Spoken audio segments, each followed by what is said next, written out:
Bonjour, bienvenue dans Minute Thérapie. Aujourd'hui, nous accueillons Rima Ajoun, que je vais laisser se présenter. Bonjour Rima. Bonjour, Zainab, Rima Ajoun, maman d'un enfant autiste âgé de 12 ans. Merci Rima d'être parmi nous aujourd'hui. Merci de nous partager ton expérience. Je pense que ce partage-là va être intéressant pour beaucoup de parents. Est-ce que tu peux nous parler un petit peu de toi, de ton parcours et tout en commençant par le diagnostic de Majd? Merci Zainab d'avoir accepté de m'accueillir déjà et de parler de ma petite histoire. J'ai un enfant autiste, comme je t'ai dit. Ça n'a pas été facile pour nous au début d'accepter que cet enfant-là ait un problème, car au début, on ne comprenait pas que c'était de l'autisme, on pensait que ça va s'améliorer, que cet enfant-là va changer d'un jour à l'autre, qu'il reprendra le langage qu'il avait perdu, que sa démarche va changer, beaucoup de choses. Les parents vivent au début dans un déni et pensent toujours que les choses peuvent s'arranger miraculeusement. Au début, je ne te cache pas, ça a été très difficile, et pour moi, et pour sa sœur aînée, et pour son papa, et pour la famille. Je savais toujours qu'il y avait un problème quelque part, mais personne ne me croyait. Et c'est quand je l'ai pris chez un psychologue et qu'au fur et à mesure de le prendre et d'y aller, qu'elle m'a dévoilé le diagnostic en me disant que oui, effectivement, le petit a des traits autistiques. Alors, toi, à partir de quel moment tes inquiétudes ont commencé à apparaître? Et qu'est-ce qui t'a inquiété? Quels étaient les symptômes qui t'ont alerté? Est-ce que tu étais la seule à les voir, ou est-ce que les personnes autour de toi aussi arrivaient à confirmer? Voilà, c'est surtout ça. C'était que le souci, c'était que c'était seulement moi qui voyais le problème du petit. Et c'est vrai que quand ce petit est né, mon fils, et en grandissant jusqu'à l'âge de 1 an et demi, je n'avais jamais remarqué qu'il y avait un problème. Parce que c'était un enfant épanoui, qui jouait avec sa grande sœur, qui même aussi évoluait au niveau du langage. Ça veut dire qu'il y avait des petits mots qui sortaient par-ci. Il aimait courir après les enfants. C'était un enfant jovial, vous voyez. Mais c'est après l'âge de 18, ça veut dire après 18 mois, que j'ai remarqué vraiment qu'il y a quelque chose qui ne va pas. Les choses ont subitement commencé à changer. Il pouvait tourner sur lui-même pendant des heures et des heures, prendre une petite voiture, la secouer pendant des heures et des heures.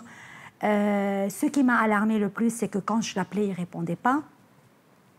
Et il y avait plus ce contact aussi au niveau visuel. Ça veut dire je le regardais, il ne me regardait pas. J'essayais de communiquer avec lui. Il n'était plus dans ce monde-là. Il n'était plus avec moi. Il n'était plus présent comme avant. C'est ce qui a le plus alarmé les choses. Et toujours, l'instinct d'une maman fonctionne rapidement, en fait, fonctionne plus que les autres membres de la famille, parce que pour eux, c'est un enfant qui va grandir, ça va changer, il a un rythme différent de sa grande sœur. C'est pas parce que sa grande sœur a parlé tôt, a marché tôt, que lui, il va le faire. Il y avait toujours non, il n'y a rien. Mais moi, au fond de moi-même, je savais que s'il y a quelque chose qui a changé. Donc, tu nous parles de symptômes qui t'ont alerté, mais c'est surtout la régression. Donc, il y avait des compétences qui étaient là et qui subitement ont disparu. Voilà. Et c'est surtout ça qui t'a alarmé. Voilà, ça veut dire qu'au début, c'est un enfant qui grandit comme tous les enfants. Comme tous les enfants. En plus, quand je le faisais sortir, c'est vrai qu'il pleurnichait, il pleurait, mais il n'y avait rien d'alarmant qui puisse vraiment me convaincre qu'il y a un problème. Alors, mais c'est en grandissant qu'il a commencé à perdre voilà, ça veut dire qu'il y avait plus ce potentiel, il y avait plus ces acquis-là. Les acquis, au fait, disparaissaient. je sentais que même au niveau de la marche, de sa démarche, quand il marchait, qu'il y a quelque chose qui a changé. Voilà. Même sa façon de jouer, toujours avec ses mèches blondes qui tombaient sur son visage. Je me demandais pourquoi il secouait toujours sa tête, alors qu'avant, il ne le faisait pas. En fait, il pouvait passer toute une journée à jouer avec, voilà, secouer la tête et jouer avec ses boucles blondes, dorées, parce que mon fils est quand même très beau, hein. Et c'était voilà, un très beau bébé, un très beau garçon qui grandissait comme les autres. Et je rebondis un petit peu sur ça parce que très souvent, on s'imagine que le handicap doit être visible. Et ce n'est pas forcément vrai, parce qu'un enfant autiste, quand on le voit parmi les autres, si ce n'est de par son comportement, physiquement, il y a rien. Oui. Il n'y a rien au niveau de l'apparence. Oui, oui, au fait, c'est pas un handicap visible, en fait. Oui. C'est pas quelque chose qu'on pourrait détecter, voilà, d'un jour à l'autre. Ça a besoin de temps. Et c'est vrai que quand je le prenais dans les anniversaires et tout ça, ben, c'était un enfant, voilà, comme je vous ai dit, joyeux, heureux, qui aimait tellement courir derrière les autres. Et puis voilà. D'accord. Alors j'ai insisté là-dessus parce que moi, je reçois beaucoup de patients qui viennent chez moi et qui me disent c'est vrai qu'il a des difficultés, mais on ne pense pas que c'est de l'autisme, on ne pense pas que c'est de l'ordre du handicap, parce que notre enfant, il est beau, parce que notre enfant, il a rien. Et puis on s'imagine souvent que le handicap, c'est forcément quelque chose qui se voit physiquement, vous voyez, et ce n'est pas forcément ça. Non. Voilà. C'est pas un handicap voilà, qu'on va voir. Pour moi, c'est les plus beaux enfants du monde. Ils ont un regard différent des autres. Et le fait qu'ils soient différents, je pense que c'est ça le plus qu'ils ont. Et j'ai toujours eu une conviction que ce n'est pas des enfants qui venaient... par hasard. Voilà, par hasard. C'est le bon Dieu qui les a envoyés, voilà. Mais différents. Ils vont rester différents. Et qu'est-ce que Majd t'a apporté de toi, personnellement, en tant que maman? Quelle est la force qu'il a pu t'apporter? Pour ça, même aujourd'hui même, je parlais de ça. Je disais à une amie à moi que Majd m'a appris beaucoup de choses. Et au fait, il a renforcé. Surtout, je suis très fière de lui, très contente de l'avoir comme enfant, parce qu'il m'a ouvert les yeux. Il a renforcé cette connexion. Je ne sais même pas, est-ce que je peux utiliser ce terme, entre moi et le bon Dieu. Ça veut dire que je vois la vie d'un œil différent. Je fréquente maintenant les gens d'une manière différente. Je me dis qu'on passe dans cette vie comme transit et que voilà. Il faut bien faire les choses sur Terre pour avoir quelque chose de beau en haut. Et la beauté, c'est Majd. Voilà. Et qu'est-ce que Majd a pu apporter aussi à ses sœurs? Parce qu'il a 2 sœurs. Oui, c'est vrai, je ne vous cache pas. Je ne te cache pas, Zainab. Au début, ça a été très difficile pour sa grande sœur de voir son frère, surtout perdre le langage. Parce que, voilà, le langage n'est pas là, mon fils n'est pas verbal. Il y a beaucoup de choses qu'il n'arrive pas à faire. Ça fait mal parce que elle était seule dans une école et lui dans une autre école. Et comme ses amis savaient que Mia a un frère qui s'appelle Majd, qui est plus jeune qu'elle de 5 ans. Mais pourquoi son jeune frère n'est pas avec elle dans la même école? Voilà, elle était un peu frustrée. Ça l'a frustrée parce qu'elle devait toujours trouver des explications à ses amis, à ses cousins, à ses cousines, que mon frère est différent. Il ne peut pas être dans une école normale. Il doit être dans une école spécialisée ou dans une petite école normale, mais avec un AVS ou avec un accompagnateur, parce qu'il y a beaucoup de choses qu'il ne peut pas faire. Mais avec les années, avec le temps, la grande sœur va comprendre, le grand frère va comprendre, la petite sœur aussi va comprendre. Et je sens que, au contraire, moi, mes filles, le cas de Majd les a responsabilisées. Elles ont grandi très vite. Et je sais que le jour où elles vont se marier, elles vont être encore beaucoup plus responsables des filles de leur âge. Voilà. D'accord. Et par rapport à ton mari, comment est-ce que lui a vécu les choses en tant que papa? Oui. Et comment est-ce qu'il a été présent aussi dans l'accompagnement Voilà. Au début aussi, je parle toujours du début, parce que le début est toujours plus difficile que, voilà, qu'après.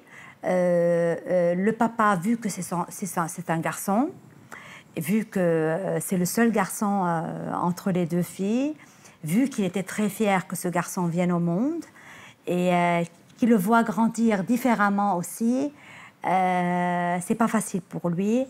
Vrai que mon mari ne m'aide pas trop avec cet enfant-là, pas parce qu'il n'aime pas l'enfant, parce qu'il n'est pas capable au fait de supporter toute cette douleur-là. Alors, il me transmet sa douleur et je dois supporter ma douleur à moi, la douleur des filles et sa douleur à lui. Voilà. Mais c'est un papa qui est présent, c'est un papa qui va venir embrasser son fils, qui va venir jouer avec son fils, qui va lui ramener beaucoup de cadeaux. Peut-être que c'est sa façon de s'exprimer vis-à-vis du problème de Majd. Voilà, c'est sa façon. Et comment est-ce que tu perçois aussi le regard des autres vis-à-vis de vous? Comment est-ce que les personnes ont été... est-ce qu'elles ont été bienveillantes? Est-ce qu'elles ont été dans la compréhension? Est-ce qu'elles vous ont aidé aussi dans votre cheminement ou pas? Je ne te cache pas, et je vais parler sincèrement, parce qu'il faut aller vraiment voilà, tout droit. C'est pas parce que je suis en face de la caméra ou voilà. Mais j'aimerais, au fait, que ce message soit dit et que je puisse le dire. Le regard affectueux envers ses enfants, ben c'est ici en Afrique, au Sénégal, que j'ai eu ce regard chaleureux. Parce que je me rappelle que quand moi j'ai pris mon fils pour le diagnostic et tout ça, le diagnostic a été bon, il y avait toujours des soupçons vis-à-vis des professeurs sénégalais, mais parce qu'il y avait toujours cet espoir-là que ce petit...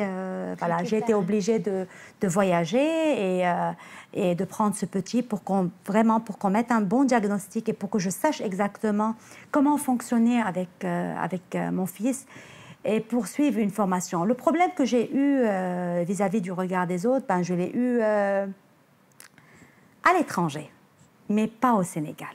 Mon fils est très à l'aise au Sénégal parce qu'il a ressenti voilà, ce regard affectueux, bienveillant. Voilà, c'est un enfant qui va passer, mais on ne va pas le regarder d'une manière où il a un problème, où il ne doit pas toucher. Voilà, je me rappelle d'un incident qui s'est passé avec moi et ça m'a beaucoup touchée. J'étais aussi Plaza. Et il y a un jeune Sénégalais américain qui venait de rentrer des États-Unis parce qu'il s'est présenté après.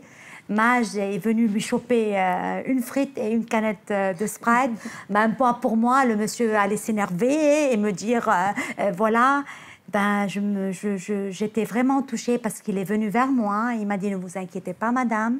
Il est allé lui acheter une canette de Sprite. Et un petit panier de frites aussi, il le lui a offert. Ça m'a fait trop plaisir et je suis sûre qu'au fond de lui-même, ça a fait plaisir aussi à Majd. La dernière fois, tu me parlais d'une anecdote. Tu me parlais aussi du vécu de tes filles et aussi de leurs camarades. Tu me disais que c'était compliqué pour les parents d'envoyer les enfants chez toi pour jouer parce que justement on pointait du doigt un petit peu Majd. Est-ce que tu peux peut-être nous partager? Il y a toujours ça veut dire que la fratrie toujours souffre quand il y a un enfant handicapé ou un enfant différent à la maison Parce que ces filles-là voudraient, comme leurs copines, inviter leurs amis, leurs cousines à la maison. Mais il y a toujours un refus, quelque part. Peut-être parce que, je ne sais pas, peut-être ces parents-là pensent que cet enfant va faire du mal à leurs enfants, ou peut-être parce qu'ils se disent on ne sait pas comment il va réagir, est-ce qu'il ne va pas faire mal? Parce que pour eux, entre guillemets, nos enfants, je ne veux pas utiliser comment dirais-je, l'expression ou le mot monstre, mais pour eux, c'est des enfants, voilà, c'est des monstres. C'est de petits monstres qui vont faire du mal. Alors du coup, je me demandais pourquoi il y avait toujours ce refus-là. Pourquoi les amis de mes enfants ne voudraient pas venir chez mes enfants. Et voilà, ben, c'était ça. On les prend pour des créatures différentes, mais voilà, brutales. Voilà. Il n'y a pas assez de compréhension. Non. Oui, non. Personne ne se met à la place de l'autre. Et les personnes oublient aussi que ça peut arriver à tout le monde voilà. et à n'importe quand. Surtout ça, qu'il faut qu'on explique toujours aux gens que voilà, on s'excuse, c'est un enfant différent et il a réagi comme ça parce que voilà, il n'allait pas bien ou il a réagi comme ça parce que il va pas bien ou parce qu'il n'est pas. Des fois même, on est obligé de dire à un adulte ou à un enfant. Excuse-moi, mon fils ou ma fille n'est pas normal. Parce qu'ils ne vont jamais comprendre quand on dit différent. Pour eux, différent, bon, il a un petit problème. Et on peut pas dire d'un enfant ou d'un adulte qui a des problèmes, il n'est pas normal. Parce que quelque part, il est normal. Mais mais différent. Voilà. Juste différent. Est-ce que tu peux nous parler un petit peu du parcours de Majd en termes de scolarité, en termes de prise en charge aussi? Qu'est-ce qu'il y a eu lieu de mettre en place pour pouvoir l'aider? Je pense que tu as remarqué comment j'ai pris mon souffle. C'est surtout ça notre problème. C'est surtout ça. Nous, les parents d'enfants différents, nous souffrons beaucoup. Beaucoup. Parce que jusqu'à présent, nous ne trouvons pas si tu veux, des écoles spécialisées pour nos enfants-là. Et quand on trouve, il y a toujours un changement, ou il y a toujours un déménagement, ou il y a toujours des éducateurs qui vont partir parce qu'il y a un souci quelque part qui les concerne à eux, pas qui concerne nous, nos enfants. Alors on est obligé chaque année ou chaque 2 ans de changer. Et le local, et pour l'enfant, en fait, cet enfant-là, c'est des enfants qui s'habituent à un local. Alors, quand on change 2 années, voilà, ou 1 année ici, 1 année là-bas, ça peut, en fait, les perturber. Et en même temps, on n'aura pas le même retour chaque année positif vis-à-vis, voilà, du travail, voilà, et de l'évolution, en fait, surtout de cet enfant-là. Et c'est vrai que on s'attend toujours à ce qu'on nous donne des explications. Ça veut dire comment s'est passée sa journée, comment s'est déroulée, par exemple, sa matinée. Est-ce que ça va? Mais on n'a jamais, en fait, de réponse. Ça veut dire que même ces éducateurs ou ces éducatrices ne pourront pas se mettre à la place du parent qui s'inquiète pour son enfant. Est-ce que ça va aller? Est-ce que ça ne va pas aller? Il y a toujours cette réponse, ben, on va essayer, mais on ne sait pas. On va essayer, mais on ne sait pas. Voilà. Ça veut dire le « sait pas » est toujours là. Ça nous inquiète encore plus. Et plus nos enfants grandissent, plus on a besoin d'avoir une assurance qu'ils auront, en grandissant, une place pour eux. Parce que c'est des enfants qui ont le droit de respirer, le droit de voir d'autres enfants, même d'autres enfants différents peut-être, aller jouer. Voilà, il reste des enfants qui vont grandir et qui ont le droit de faire des activités différentes. Voilà. Merci beaucoup, Rima. Je ne sais pas si tu veux rajouter quelque chose. Ben, je pense que je vais m'arrêter là parce que j'ai parlé de tout. Et Et je ne pourrais pas ajouter quelque chose parce que voilà, tout a été dit et je pense que toutes les mamans qui vont nous voir, les papas, vont peut-être me comprendre. Oui. Je pense que ça va sensibiliser aussi beaucoup de personnes autour. Oui. Et puis, l'objectif, c'est aussi de permettre aux personnes de changer le regard. Mais bien sûr, oui. Bien sûr. Mon souhait, surtout, c'est que nous, les parents, voilà, nous s'entraidons, en fait, pour mieux faire avancer les choses.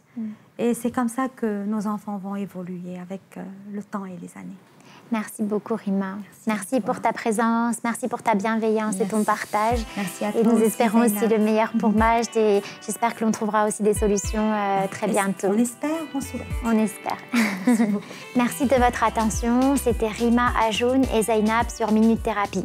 À très bientôt.